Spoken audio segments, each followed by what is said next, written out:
So hello guys, welcome back to my new vlog. ನಾನು ಇವತ್ತು maths ಬಗ್ಗೆ ಹೇಳ್ತಾ ಇದ್ದೀನಿ.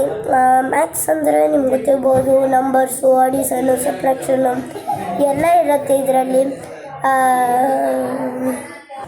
ಮ್ಯಾಥ್ಸ್ ಬಗ್ಗೆ ಹೇಳ್ತಾ ಇದ್ದೀನಿ. ನಿಮ್ಗೆ ಮ್ಯಾಥ್ಸ್ ಅಂದರೆ ಗೊತ್ತಿರ್ಬೋದು, addition, subtractions, multiplication, division. Year ಕ್ಲಾಸಸ್ಗೂ ಬರೋಲ್ಲ ಡಿವಿಷನು. ನಾನಿವತ್ತು ಈಸಿ ಮೆಥಡಲ್ಲಿ ಹೇಳ್ತಾ ಇದ್ದೀನಿ, ಸರಿನಾ? ಈಸಿ ಮೆಥಡ್ ಅಂದರೆ ಮ್ಯಾಥ್ಸಲ್ಲಿ ಓನ್ಲಿ 2 ಪ್ರಾಬ್ಲಮ್ಸ್, ದಿನಕ್ಕೆ 2 ಪ್ರಾಬ್ಲಮ್ಸ್ ಹಾಕ್ಕೊಂಡ್ರೆ ಬೆಸ್ಟು ನಿಮಗೆ. 2 ಪ್ರಾಬ್ಲಮ್ಸ್ ಆದರೆ ಫುಲ್ ಈಸಿ ಆಗುತ್ತೆ. ಮತ್ತು ನೀವು ಹೈಯರ್ ಕ್ಲಾಸಸ್ಗೆ ಹೋಗ್ತೀರಲ್ವ, ಅವಾಗ ತುಂಬ ನೀವು ಸೀಟ್ ಕೊಟ್ಟರೆ ಇದೇ ತಾನೇ, ನಾನು ಓದ್ಕೊಳ್ಳೋದೇ ಇಲ್ಲ, ಹೋಗಪ್ಪ ಏನು ಎಷ್ಟು ಈಸಿ ಅಂತೀರ. ಅದಕ್ಕೇ ಈಗ ಮ್ಯಾಥ್ಸ್ ಬಗ್ಗೆ ಹೇಳ್ತಾಯಿದ್ದೀನಿ.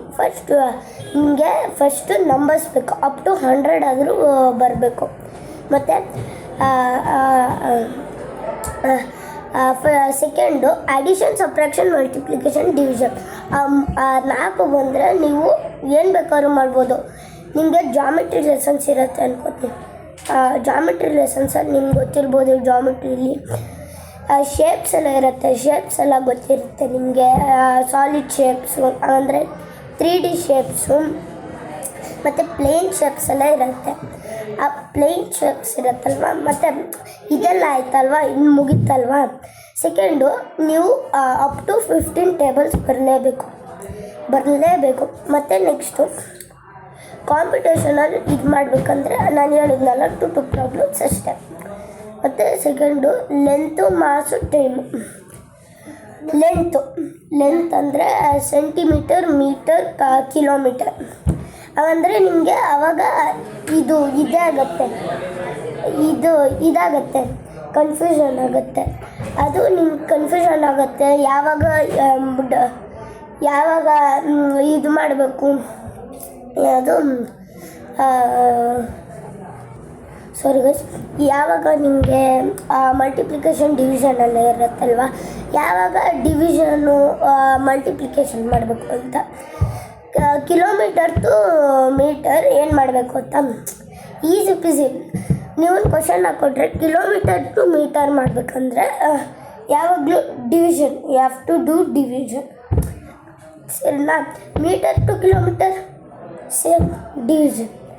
ಮತ್ತು ಡೌನ್ ಬರುವಾಗ ಏನು ಮಾಡಬೇಕು ಅಂತ ನಿಮ್ಗೆ ಗೊತ್ತಿರಲ್ಲ. ಕಿಲೋಮೀಟರ್ ಟು ಮೀಟರ್ ಏನು ಬರ್ಬೋದು,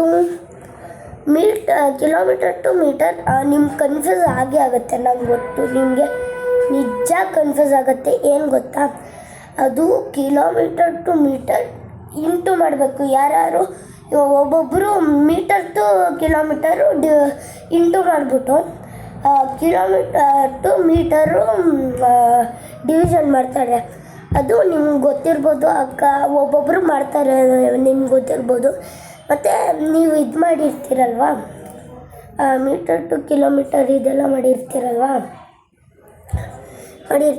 ಆವಾಗ ನಿಮಗೆ ತುಂಬ ಕನ್ಫ್ಯೂಸ್ ಆಗಿರುತ್ತೆ, ಇದೆಲ್ಲ ಆಗಿರುತ್ತೆ ಅಂತ ಅಂದ್ಕೋತೀನಿ. ಒಬ್ಬೊಬ್ಬರು ಕಮೆಂಟಲ್ಲಿ ತಿಳಿಸಿ ಏನಂತ. ಮತ್ತು ನಿಮಗೆ ಏನು ಹೇಳ್ತಿದ್ದೆ, kilometre to metre you have to must do the multiplication. ಮತ್ತು ಮೀಟರ್ ಟು ಸೆಂಟಿಮೀಟರ್ ಮಲ್ಟಿಪ್ಲಿಕೇಶನ್ ಮಾಡಬೇಕು. ಮತ್ತು kg to gram, gram to kg. ಅದು ತುಂಬ ಫಸ್ಟು ಸೆಂಟಿಮೀಟರ್ ಟು ಮೀಟರ್ ಅದ್ರ ಫಾರ್ಮುಲಾ ಗೊತ್ತಿರಬೇಕು. ಸೆಂಟಿಮೀಟರ್ ಟು ಮೀಟರ್ ಇದು ಗೊತ್ತಿರಬೇಕು. ಸೆಂಟಿಮೀಟರ್ ಟು ಮೀಟರು ಸೆಂಟಿಮೀಟರ್ ಅದ್ರ ಫಾರ್ಮುಲಾ ಗೊತ್ತಿರ್ಬೇಕು ನಿಮಗೆ. ಫಾರ್ಮುಲಾ ಏನಂದರೆ centimetre to metre 100 metre is equal to 1 metre, ಸರಿನಾ? ಮತ್ತು ಉಲ್ಟಾ ಪಲ್ಟಾ 1 metre is equal to 100 centimetre. Easy peasy ಅಲ್ವಾ? ಮತ್ತು 1 metre is equal to 1000 kilometre, ಸರಿನಾ? 1 metre is equal to 1000 kilometre.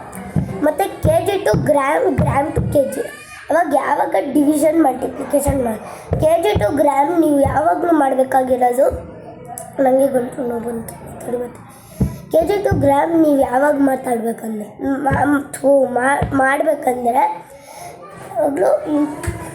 kg to gram ಮಾಡಬೇಕಂದ್ರೆ ಯಾವಾಗಲೂ ನೀವು ಯಾವಾಗಲೂ ನೀವು ಮಲ್ಟಿಪ್ಲಿಕೇಶನ್ ಮಾಡಬೇಕು. ಮಲ್ಟಿಪ್ಲಿಕೇಶನ್ ಮಾಡುವಾಗ ಮತ್ತು ಗ್ರಾಮ್ ಟು ಕೆ ಜಿ ಮಾಡಬೇಕಂದ್ರೆ ಯಾವಾಗಲೂ ಡಿವಿಷನ್ ಮಾಡಬೇಕು. ಮತ್ತು ನೆಕ್ಸ್ಟ್ ವೀಡಿಯೋದಲ್ಲಿ 16 ಇಷ್ಟೇ ಸಾಕು, ನಾವು ಎಲ್ಲೋ ಹೋಗ್ತಾಯಿದ್ವಿ, ಎಮರ್ಜೆನ್ಸಿ ಇತ್ತು. ಅದಕ್ಕೆ ಲೈಕ್ ಮಾಡಿ, ಶೇರ್ ಮಾಡಿ, ಕಮೆಂಟ್ ಮಾಡಿ, ಕಮೆಂಟಲ್ಲಿ ತಿಳಿಸಿ ಹೆಂಗಿತ್ತು ಅಂತ ವೀಡಿಯೋ. ಬಾಯ್.